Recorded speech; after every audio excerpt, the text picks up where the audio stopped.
Hey everyone, Blitz of the Reich here, and I'm here with Professor Richard Tempest of the University of Illinois, Urbana-Champaign. Today we're having a sort of casual talking about mainly Soviet military history, specifically upon the request of a subscriber, the Molotov-Ribbentrop Pact in 1939 and its ideological military reasons for why it was done, and its implications. So without further ado, I'd like Richard to introduce himself rather than me. So just take it away. Well, hello everybody. As Daniel said, my name is Richard Tempest. I am a professor at the University of Illinois, Urbana-Champaign. Have been there for a number of years. I was born in England, of mixed English and Bulgarian parentage. I spent part of my childhood and youth in Moscow, where my parents worked as journalists. I was educated at Oxford, and when I studied modern languages, philosophy, and wrote my PhD thesis on the Russian thinker Chadaev, 19th century philosopher who was declared insane by the imperial government. And after that, I came to the United States and have been working here ever since. My research interests are fairly broad. They include not just Russian literature, culture, and history, but popular culture, the political science of the body, charisma studies, if such a discipline exists. If it doesn't, I'd be very happy to be identified as its founder. And I also write imaginative fiction, a novel I composed in the early 20th century about an American professor who travels to Moscow, finds out that he's a descendant of Catherine the Great, although on the one side of the blanket. That was the novel Zolotaia, kost? Yes, Zolotaia kost, which means golden bone in Russian. I wrote it actually in Russian. It was published in 2005, and it's a kind of phantasmagorical, picaresque exploration of the discontinuities and paradoxes of Russian history from Peter the Great to Putin. So right now, actually, I'm beginning to write the second volume of this epic. But I've also just completed, on a more serious note, a study of Aleksandr Solzhenitsyn, the Russian Nobel Prize-winning author, who, in my opinion, was a very thoughtful, innovative, and subtle writer who, in many ways, has points in common with Western modernists such as Vladimir Nabokov and Borges. And so I explore his connection to the Western literary tradition, not just the Russian one. And that book, as I said, has been completed. I submitted it, and I'm awaiting to hear from publishers. And so my next project is charisma and the political science of the body, from Napoleon to Vladimir Putin. Okay, that's definitely interesting. I also forgot to I think you mentioned, I'm not sure, that you're you're a tremendous polyglot. You even speak Spanish and French, which I do as well, sort of. I'll be sure to put your first book, Zolotaia kost, since I have a couple Russian subscribers and Eastern European subscribers, to see if they want to read it and interest. Yeah, so... Sorry, Daniel, just to interrupt here. Sure. For your Russian subscribers, should they wish to look it up, but I was published it under a pen name, Roland Harington. It was a kind of postmodernist project because the main character is also called Roland Harington, and so the publisher and I decided that we would to disseminate this notion that this was a real person, and I even gave a presentation at the Frankfurt Book Fair in 2004 or 2005, where I offered a kind of analysis of who this person might be, and kind of I mean, discussed. do you wanna give a quick shout out in Russian, so they could understand? I don't have too many, but if you would like. Sure, yes. Для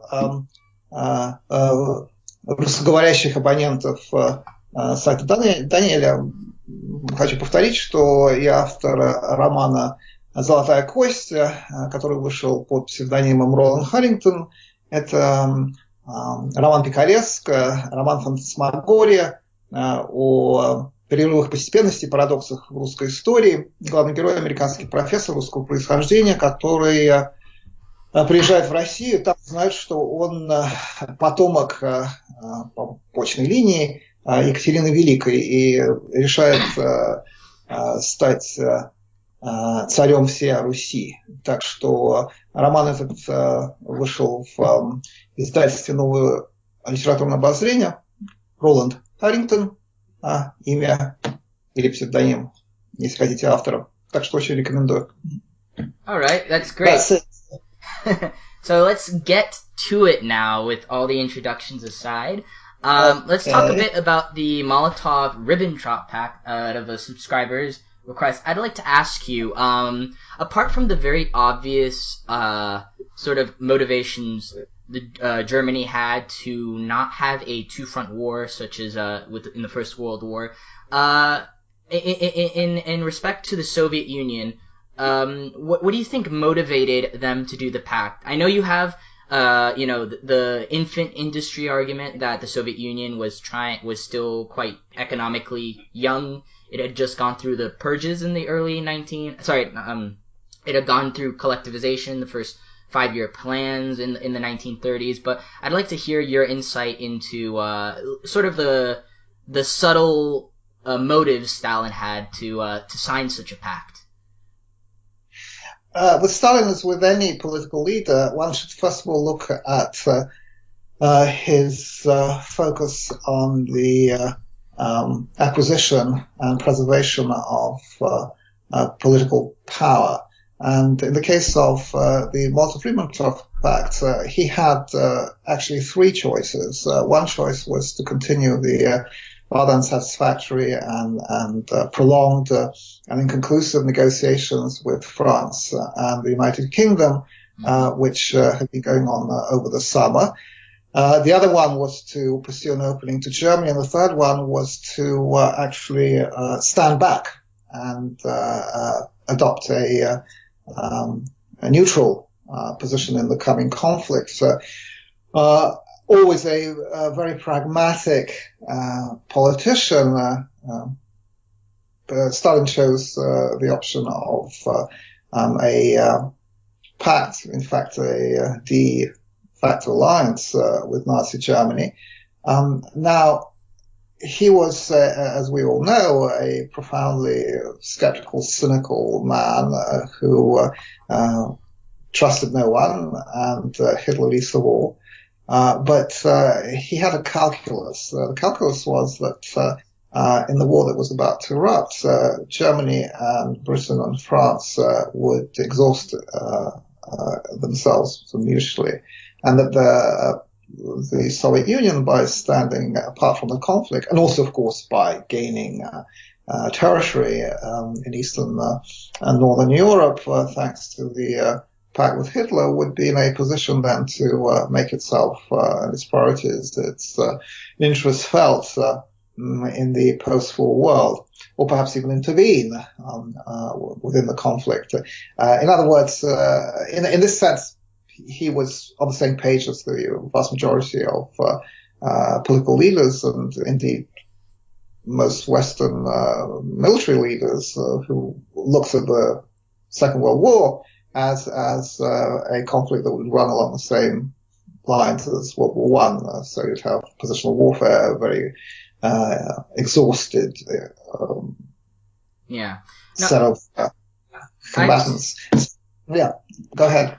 Oh, sorry. No, I've noticed that there's a very sort of paranoid narrative that people hold that Germany, when they invaded the Low Countries, and France in spring 1940, there was a bit of a not hesitance, but a bit of a worry that the Soviet Union would sort of cut off economic supplies to Germany and sort of institute a degree of not economic warfare, but there was that worry that if the Soviet Union stopped supplying Germany and Germany was stopped dead on its tracks by advanced French units in Belgium, that they would slowly wear down. And so in this term, is this a view you kind of agree with, that was a worry, or how do you see that situation?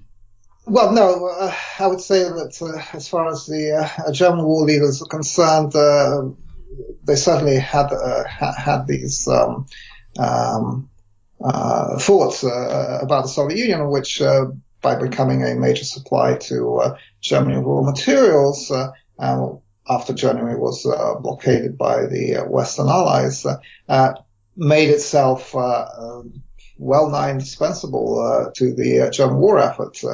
But I'm not sure that these concerns were kind of problematic, but they actually determined the course of the campaign in the Low Countries or in France. It was always at the back of these war leaders' minds, the German ones, and of course in the case of Hitler, there was a whole complex of motivations which prompted him after the defeat of France to attack the Soviet Union. This was certainly one of them, but there were many others. So I would not actually place this factor of perceived German dependence on Soviet raw materials as being of prime importance during the 6-week campaign in the West. Yeah, so you'd see it had more of a nationalistic, maybe more of a not a racial, but more like because I was seeing researching just quickly about the plans for the Greater German Reich Hitler had. He wanted to integrate parts of France, and I guess you saw that after the Germans occupied France. They actually I believe in the Pas-de-Calais region, they made a separate entity trying to mimic the borders of the old Holy Roman Empire, but I'm not really I haven't studied too much of it. Yeah, well, no, this was an evolving project, and there was this entire sort of vision which Hitler expounded, actually in some detail, not only in Mein Kampf, but specifically in his table talk of this future German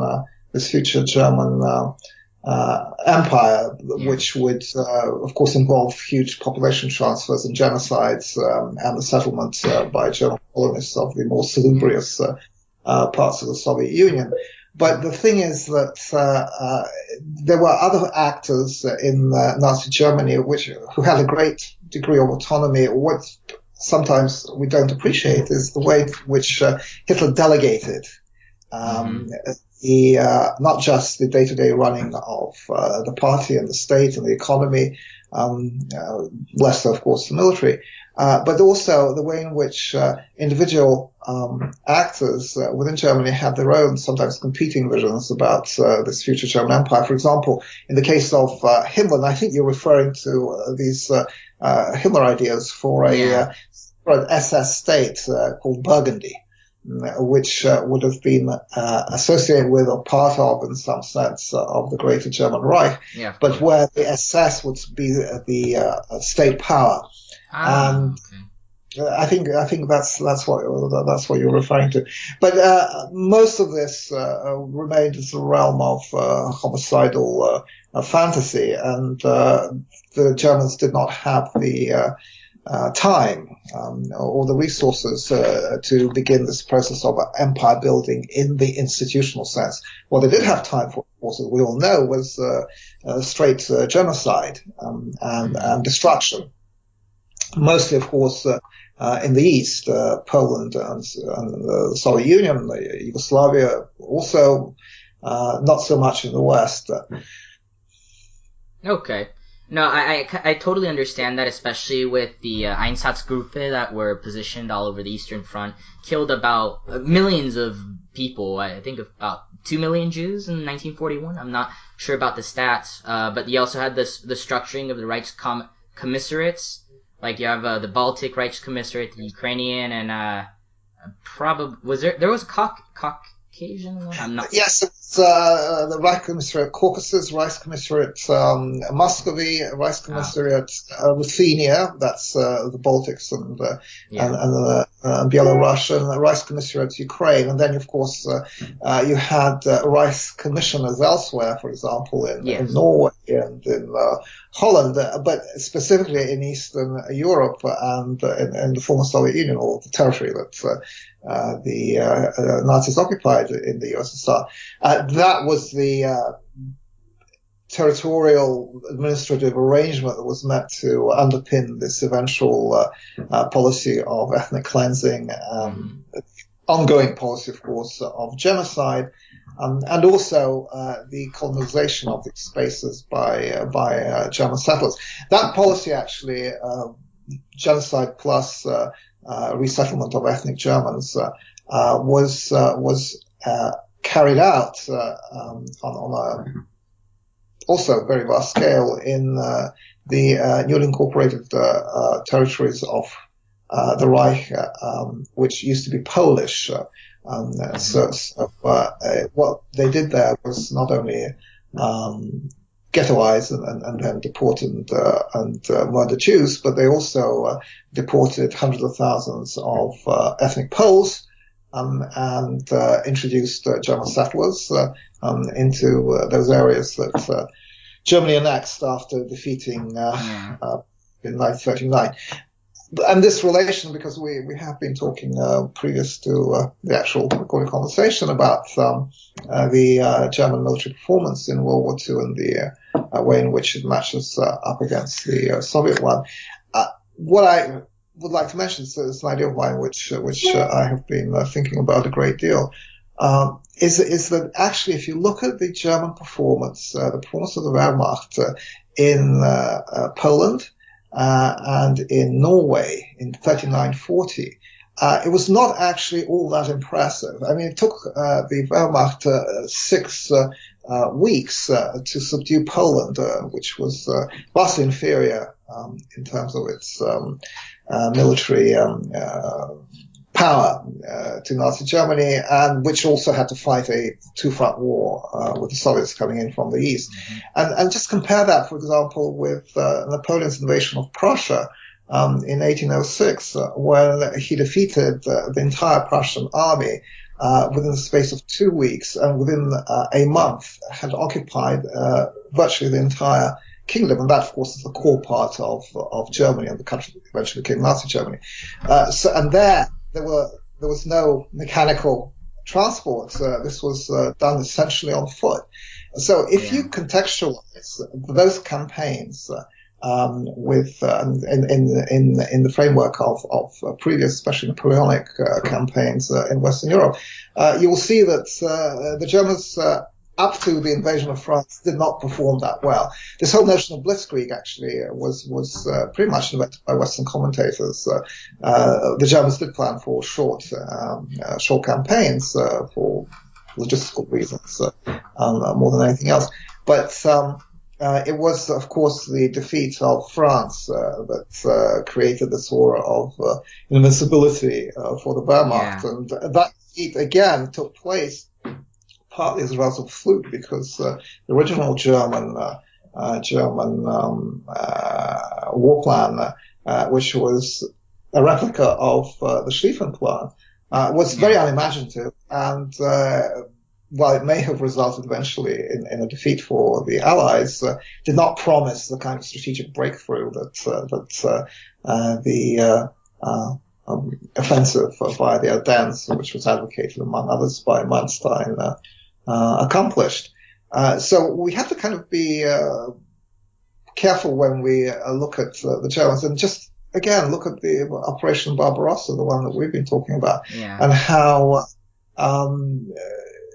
unrealistic. Its goals were, how inadequate the forces allotted for this campaign were, and also the complete failure on the part of, first of all, German military intelligence, the Abwehr, and Richard Gerlin, of course, who was the expert on the Red Army and throughout the war headed military intelligence operations, directed the Soviet Union, and had a very flourishing career after the war in West Germany, and who was time and time again completely wrong about loads and loads and loads of major issues.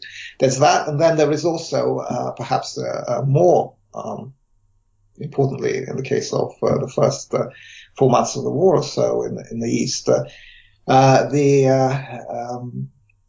lack of understanding of the logistical side of things, the way in which the German High Command, the generals who are tasked with developing this plan, Barbarossa, were either unaware or had a sort of dismissive attitude towards completely central, crucial questions of troop supply, transport repair, the way in which space in Russia was a factor of a kind that did not exist in the Western campaigns, because space in Russia was blood, military blood. You had to win space only by expending your own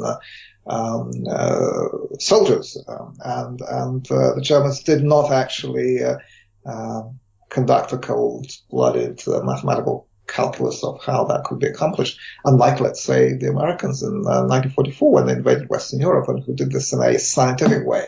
They actually learned the lessons of Moltke and the German General Staff.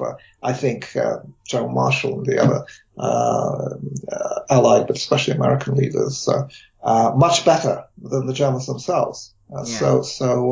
They conducted the campaign before that in northern Africa, and then, of course, in Italy, but especially in northern Europe, scientifically. The Germans conducted it like amateurs.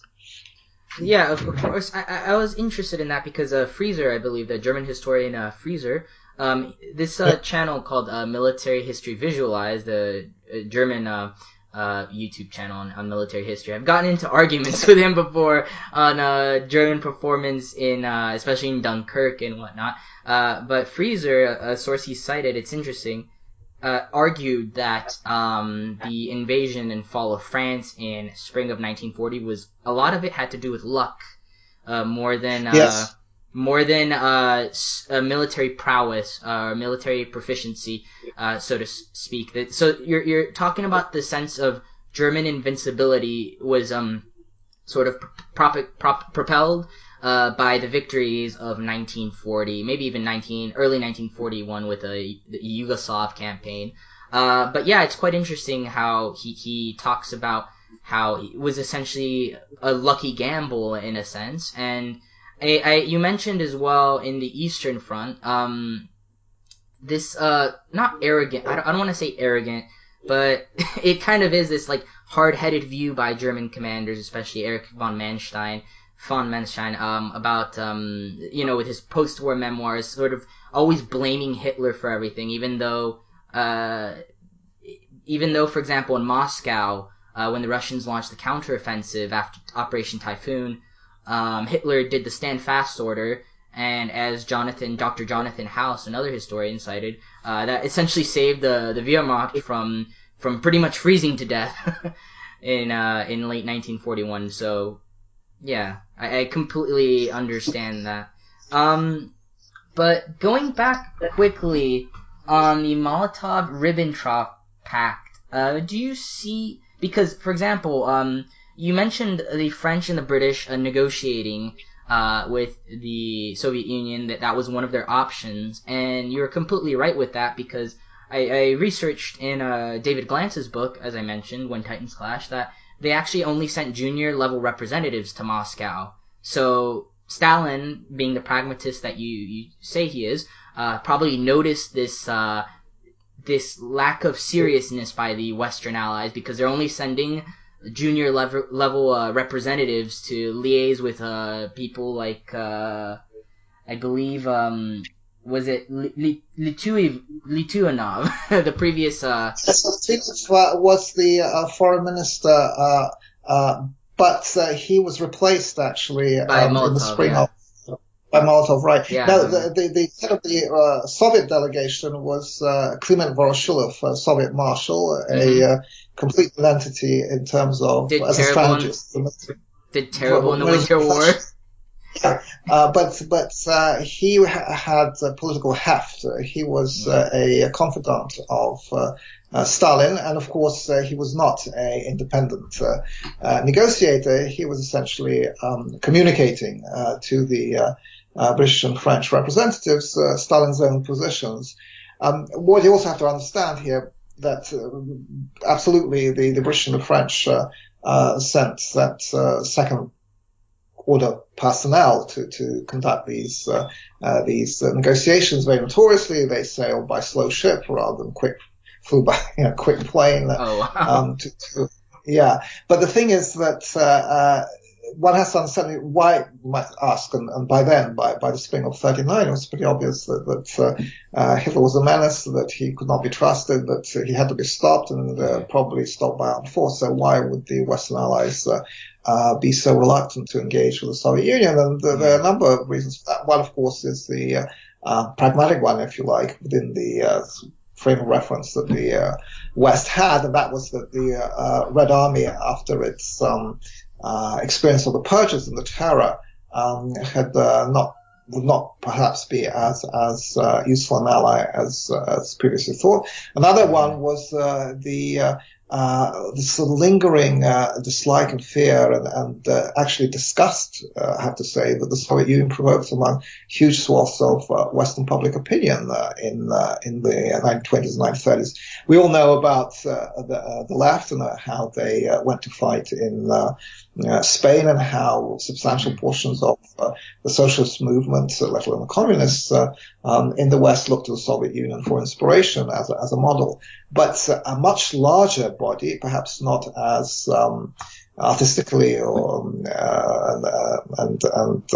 politically articulate, if you will, was very much opposed to the Soviet Union. It was seen as an abominable dictatorship, as a place that had exterminated the middle classes. The reason why, for example, in Germany, so many middle-class voters, so many people who one might expect to have been moderates, voted for Hitler, is in part because they were terrified of the German communists coming to power, and the German communists made no bones about their complete and utter loyalty to Moscow and to Moscow's vision of what should happen in Germany. I mean, there's so much to talk about here, but Ernst Thälmann, the Communist Party leader in Germany, bears a huge degree of responsibility for the coming of Hitler, because it was the violent double-crossing nature of the German communists, the way in which they for so long refused to form a single front with the Social Democrats, the way in which, at the behest of Moscow, they identified the German Social Democrats as social fascists, and in a sense worse than Hitler, contributed so much to the disunity on the left and to Hitler's eventual success and in gaining power in Germany.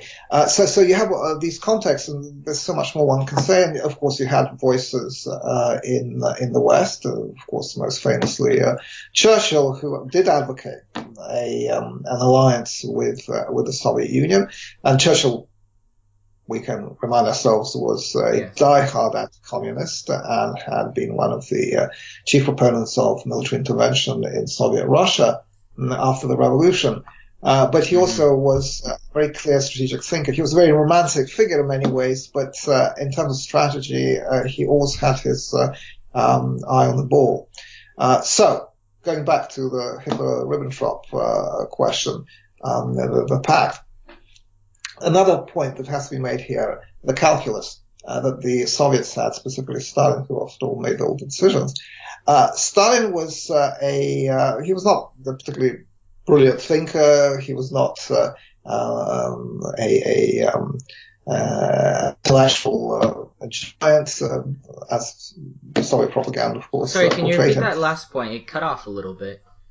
Yeah, so Stalin was not a brilliant mind. That's what I'm driving at. But he was very pragmatic. And also, his perspective, the filter, the analytical lens through which he viewed the world was a Marxist one.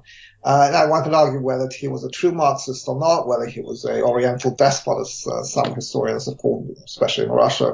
But the thing is that he evaluated what the Marxists call the correlation of forces via a Marxist, Leninist understanding of what makes history move forward, or what makes politics tick. Mm-hmm. And what he saw were competing imperialist great powers. That's his perspective. Just as happened before World War One, who were engaged in a struggle for markets and influence. In that sense, it was a kind of rather old-fashioned view, because he didn't really appreciate the ideological dimension of this coming war, which is kind of strange for an ideologue, right? Of course. But Marxists tend to advocate that Marxists tend to advocate a lot that, it's a science. Like in World War II, Dr. Jonathan House's lecture on the Second World War, he always talked about how Soviet commanders were sort of obsessed with tables and graphs based on numerical ratios, and Lenin even tried to explain a lot of Karl Marx, and like Das Kapital and in many of his writings, he used a lot of graphs and tried to turn it into more of a science than an art. Yes, you're right, and there was a term for this kind of attempt to present one's political doctrines, ideological, philosophical platforms in terms of science by using the discourses of science. It's called scienticism. In other words, these are scientistic, i.e. mock scientific worldviews, patterns of thought. But that we're kind of diverging. In the case of Stalin, he had a pragmatic calculus. He saw these two coalitions forming in Europe. He regarded them as co-equal in their imperialist standing orientation. And he chose the partner, the ally that he thought could give him most and would threaten him the least, but especially give him the most. And what Hitler could give him, and the Western allies obviously couldn't, was lots of territory in Eastern Europe, in Poland, and also the Baltics, as well as Finland, and the Winter War, which Stalin began in the autumn of 1939, was a fulfillment of this particular arrangement, the secret protocol that had been concluded between Molotov and Ribbentrop. We all know, of course, that it didn't work out to plan, that the Soviet Union was barely able to defeat the Finns, and the Finns were able to preserve their independence, even though they lost about 10% of their territory and a lot of their industry and most heavily populated areas had to be evacuated. But nevertheless, that particular campaign didn't turn out too well, and it also had the fateful effect of convincing the Germans that the Red Army was a very poorly led, weak potential opponent. What they hadn't, for example, noticed, being pretty parochial, but that's true also of Western military observers, was the way in which Zhukov at Khalkin Gol in Outer Mongolia in August 1939 completely annihilated a very large Japanese force, using tactics which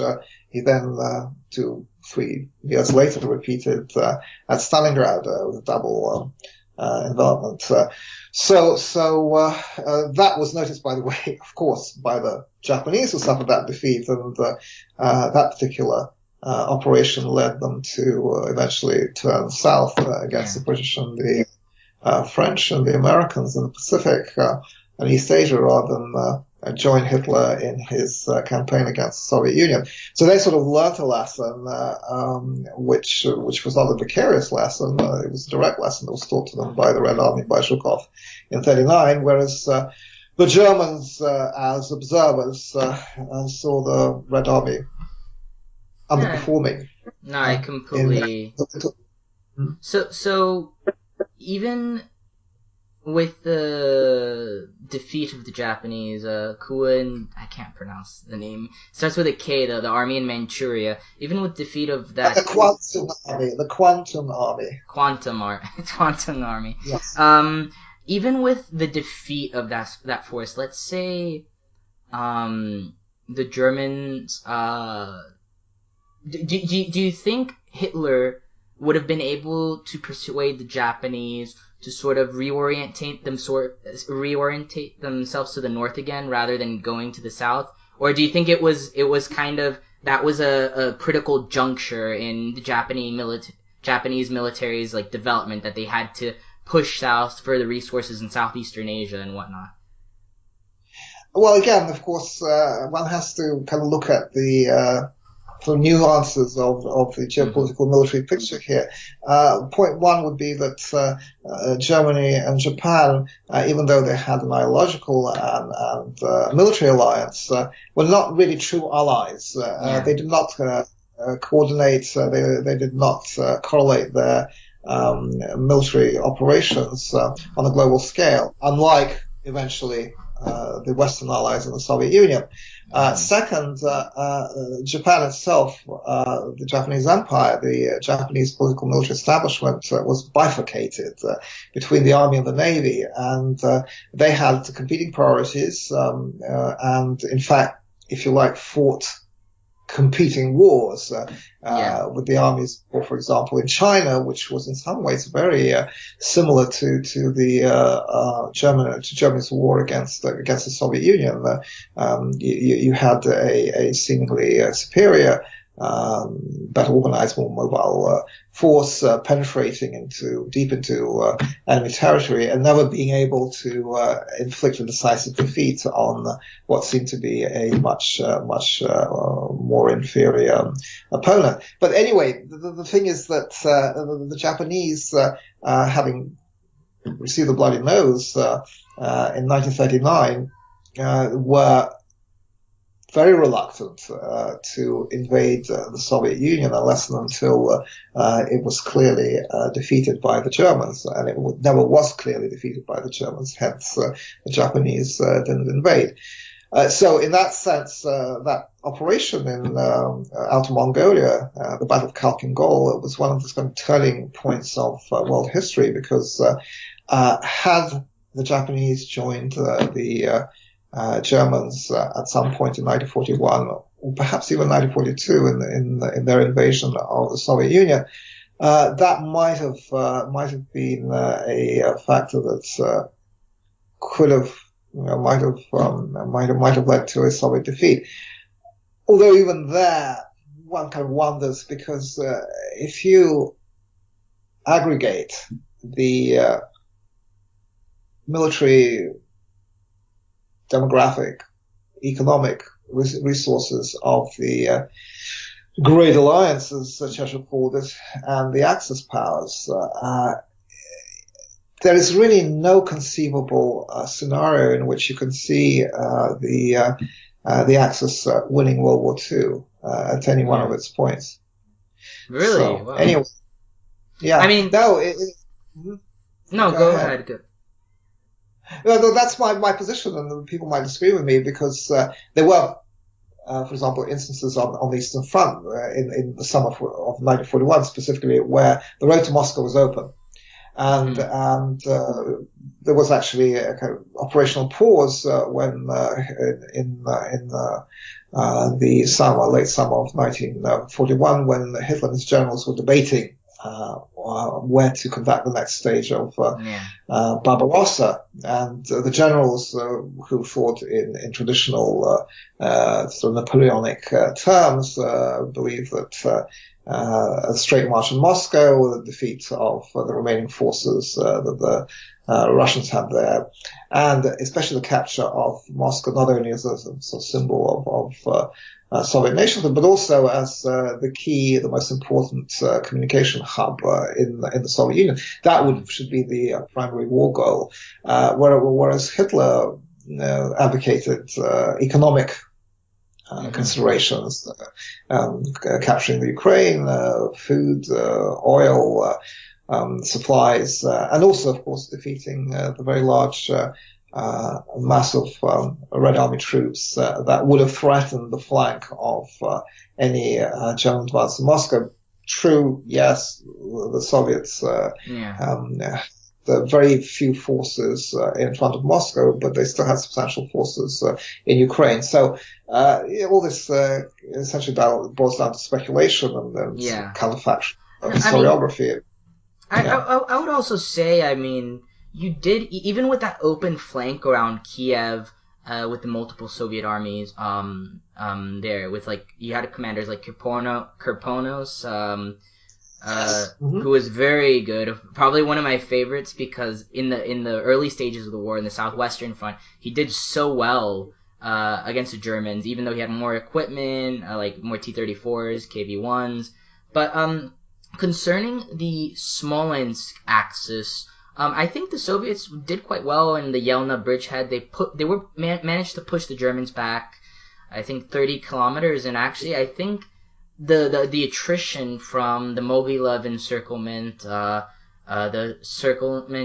encirclement of Smolensk and nearby Roslav, I think Roslavl, and this other divisional encirclement in, I think, Lizno, which is where Stalin's son was captured nearby, I believe. I think the German army was quite fatigued. So even like Guderian acted like even though there weren't that many Soviet troops in the Moscow axis, I just want to ask, do you think maybe that was a bit too optimistic of Guderian to send his 2nd Panzer Army to Moscow, because there was already a sense of like resistance and maybe fatigue by the 2nd Panzer Army, I believe? Well, again, this is sort of realm of counterfactual speculation. The Germans had covered 2/3 of the way to Moscow by that point. There was, as you correctly point out, a relative paucity of Soviet troops on the approaches to Moscow. But on the other hand, yes, a operational pause was required, and supplies, equipment, human fatigue, all those factors were detracting from the German military potential. So we'll never know. And of course, the German generals who started the argument with Hitler make the point, like Guderian does, this would have ended the campaign. But again, on the same note of counterfactuality, imagine that the Germans had captured Moscow in the autumn of 1941. Would that have ended the war? No, it would not have ended the war, because there was strategic depth, there was substantial economic industrial reserves that had still not been fully employed by the Soviets. They would have retreated further and continued the struggle. So the opposite parallel is with 1812 and Napoleon's conquest of Moscow. No, of course. So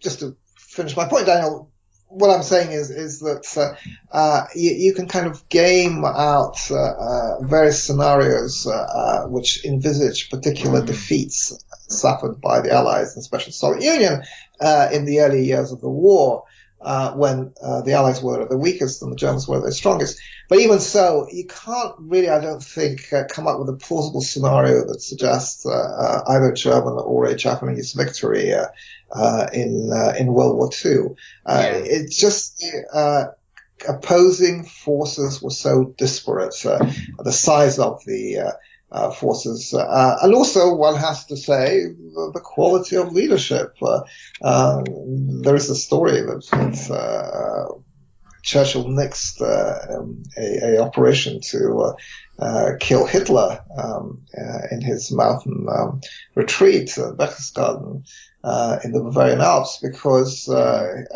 living Hitler giving out orders and incompetently leading the German armies was more useful than a dead one.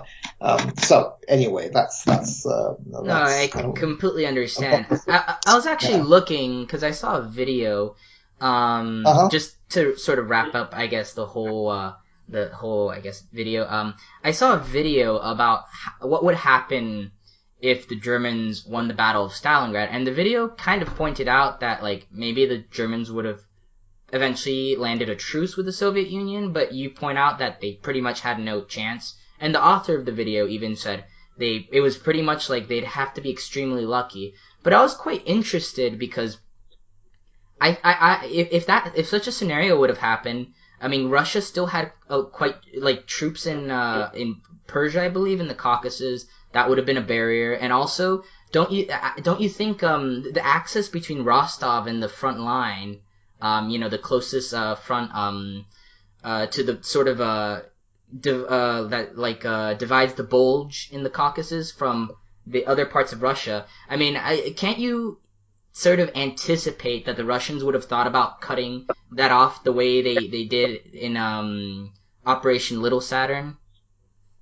Yeah, I can, of course, and in fact, that was a very wise and decision of theirs when during and after Stalingrad they attempted to cut off the Germans in the Caucasus, who retreated, and the retreat was brilliantly led by Kleist, I think, if I'm not mistaken. Yeah. But the thing is that again, yes, of course, the Russians made many mistakes. As did the Allies, as did the Germans, but the Russians and the Allies could make and afford more mistakes than the Germans could. For Germany, every failure in one of these major battles on the Eastern Front, the Battle of Moscow, Stalingrad, and Kursk in particular, those three battles was an existential development. It really brought their strategic position into grave peril. Whereas for the Russians, the many battles they lost all the way through to the beginning of 1943 and the Third Battle of Kharkov were losses that they could afford. They cost terrible numbers of human lives.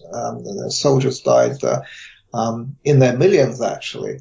But in military terms, the Soviet Union could bear those losses, and whereas Germany could not bear its losses.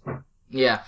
So just to, I guess, wrap it up, what do you think the viewers and people watching this video can sort of take away from, like, kind of reassessing the Soviet role and all the misconceptions that the West has because of the German-centric viewpoints propagated in the post-1945 world? What do you think the viewer can take out from this?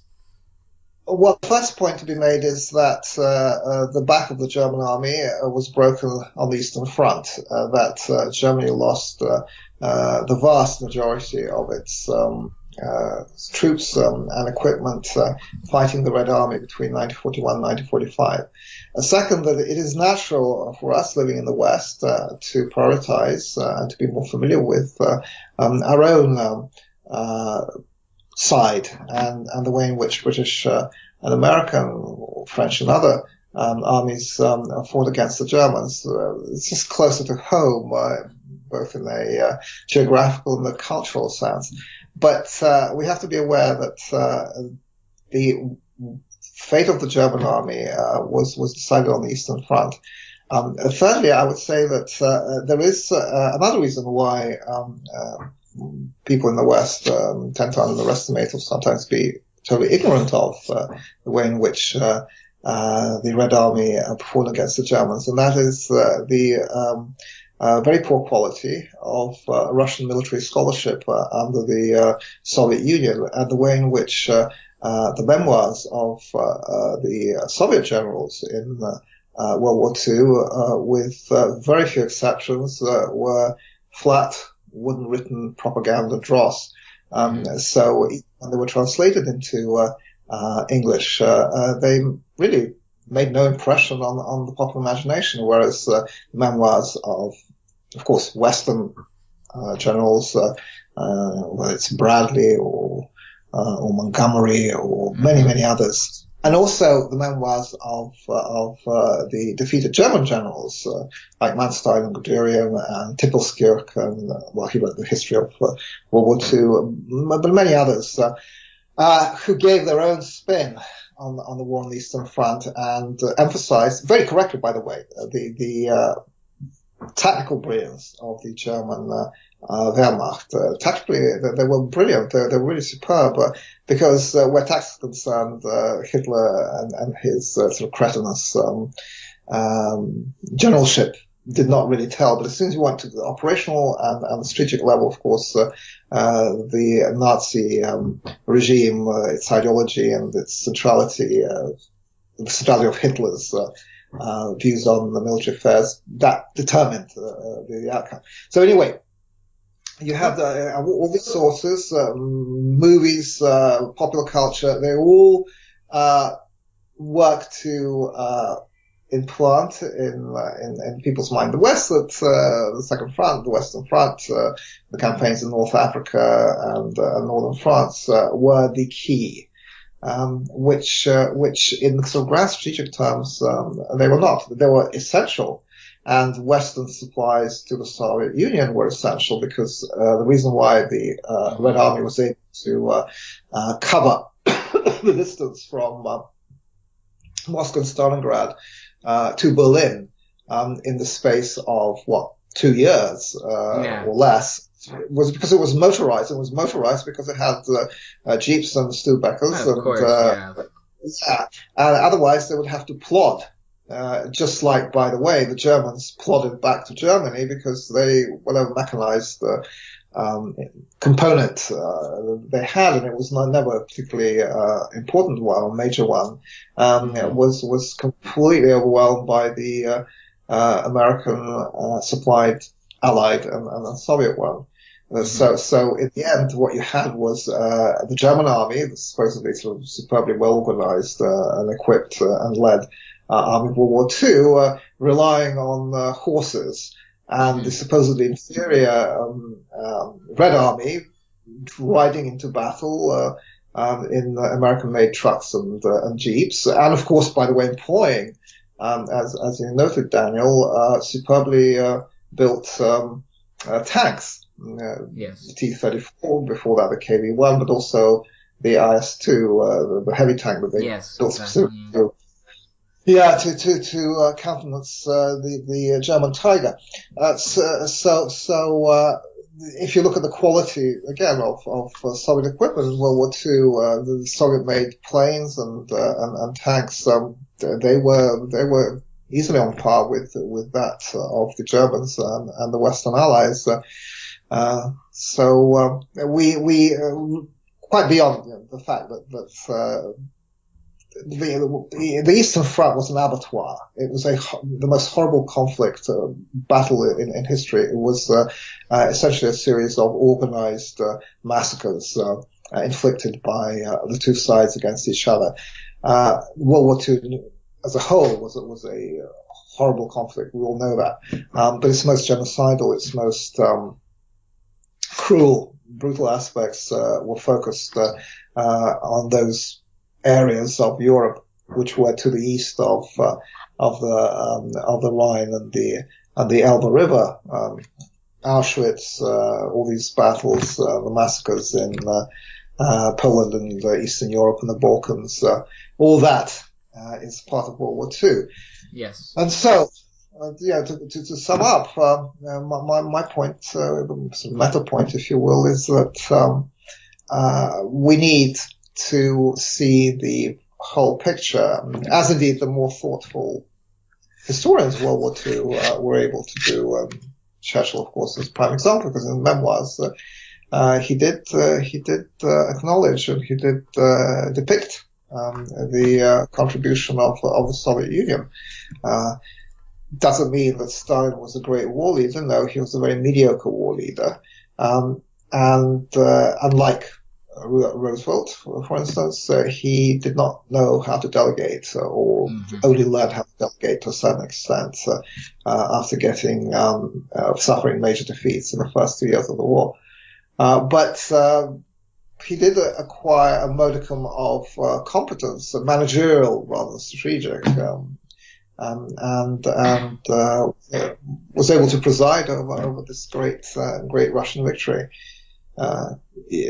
And finally, I've also thought about this, that just as World War I, although it was a French victory in alliance with Britain and the United States over the German Empire, in the long run did something terrible, undermined or destroyed part of the national psyche, self-confidence, which led to the collapse in 1940. Well, in a sense, you could argue that the same thing happened with this tremendous, wonderful victory the Soviet Union won in 1945. Yes, it created a empire in Eastern Europe. It eventually became one of the two superpowers. But there was something impermanent that this Leviathan, this massive structure that seemed to dominate its part of the world, was actually a husk, and it collapsed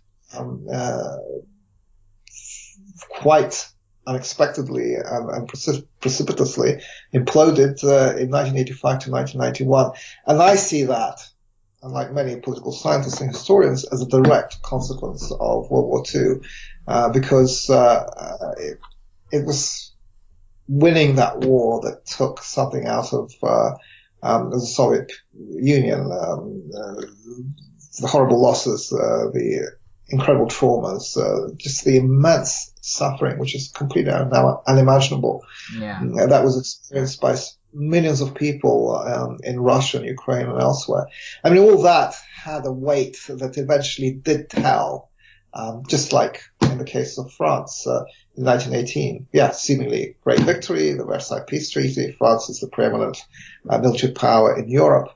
And yet it turns out that it's all hollow, that there's something that happened during that war that took away the vitality of the nation or the state.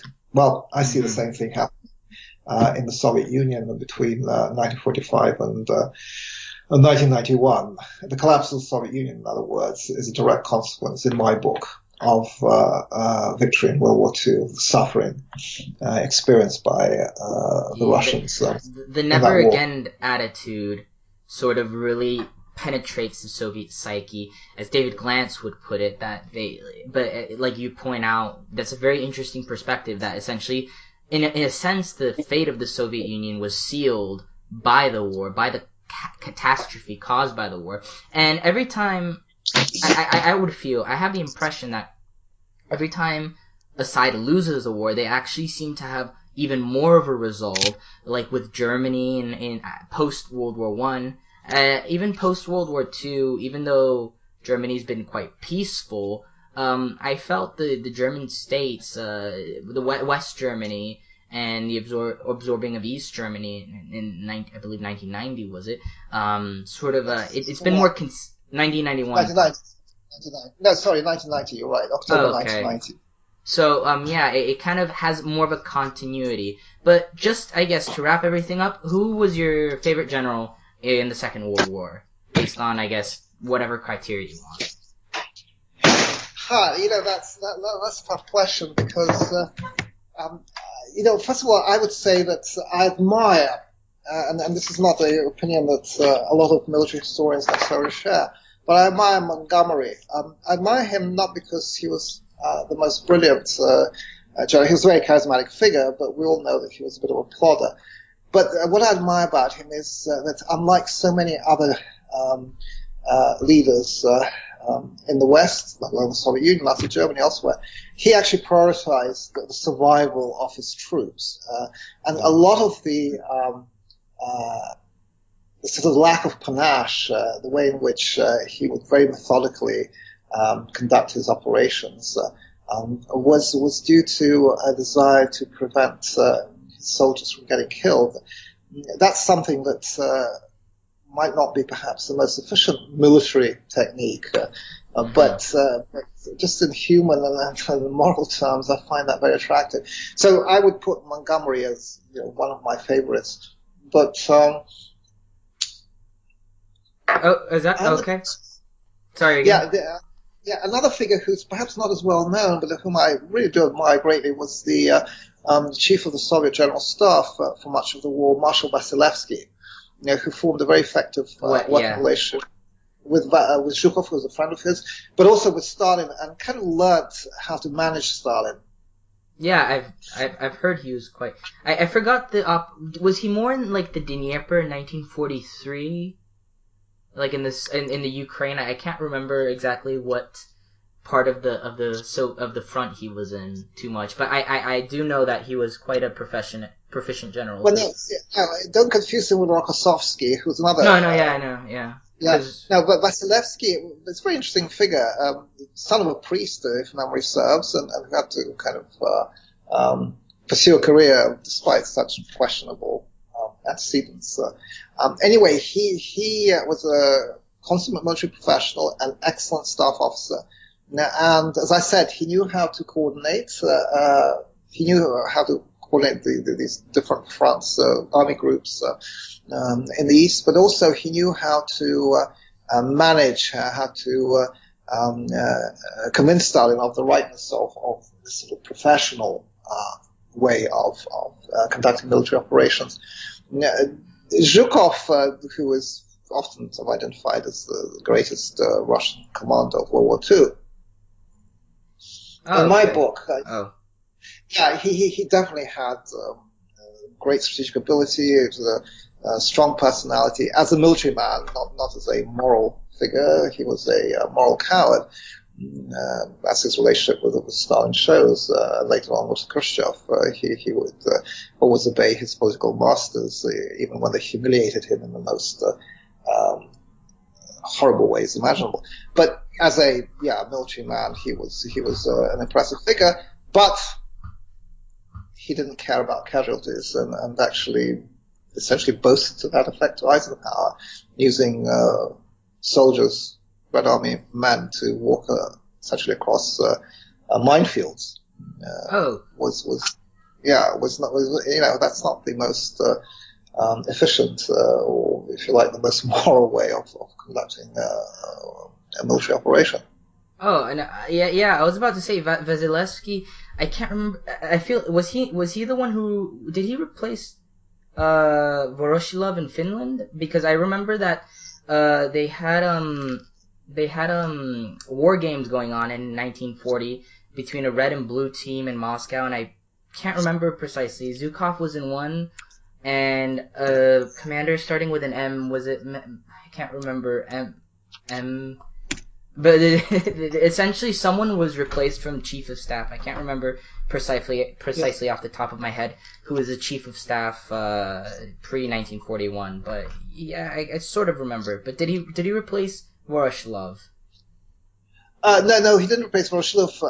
Vasilevsky was not an army command. In fact, I think his sort of major army command was frontline command was actually in the very brief campaign against the Japanese in the Far East in August 1945.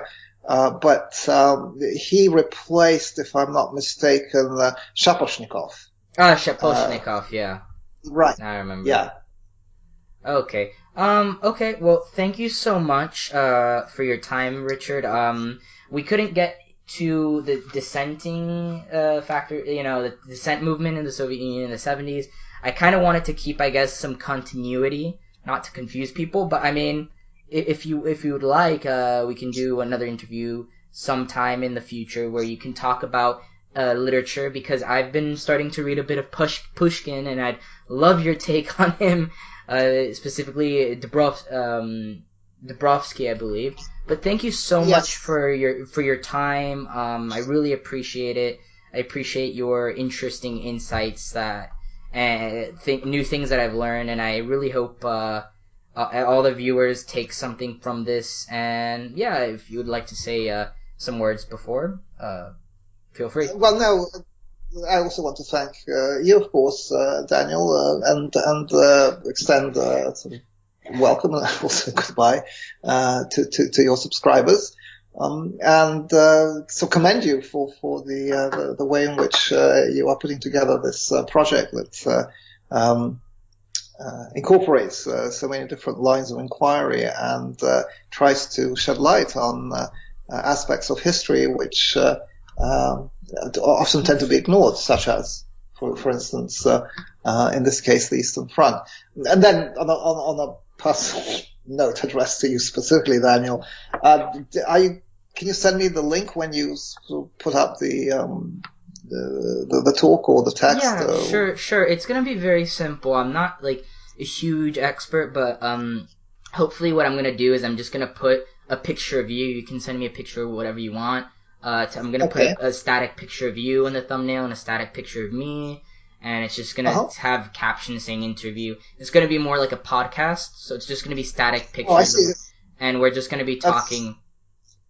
Excellent. So it's going to be pictures, and then there's going to be voice. There's going to be a voice recording. Yes, I thought that was simple because unless, for example, I might review the whole thing because it's about an hour long. I don't. But if you come up with a point that needs statistical explaining, I would put like a picture, but I don't think we really talked about specific numbers, so I think a thumbnail, a static thumbnail would work as well. Fine, that's great. Good. Yes, I think that'll work very well. Yeah, and then as I said, yeah, if you want to have another talk, discussion about some other topic, just let me know. Sure. Well, thank you again for coming. Hope all the people viewing this take something away from it, and hopefully we'll have another sort of interview / chit chat in the future. So this is Blitz of the Reich and Professor Richard Tempest from the University of Illinois at Urbana-Champaign. Signing out, I guess. Bye, guys.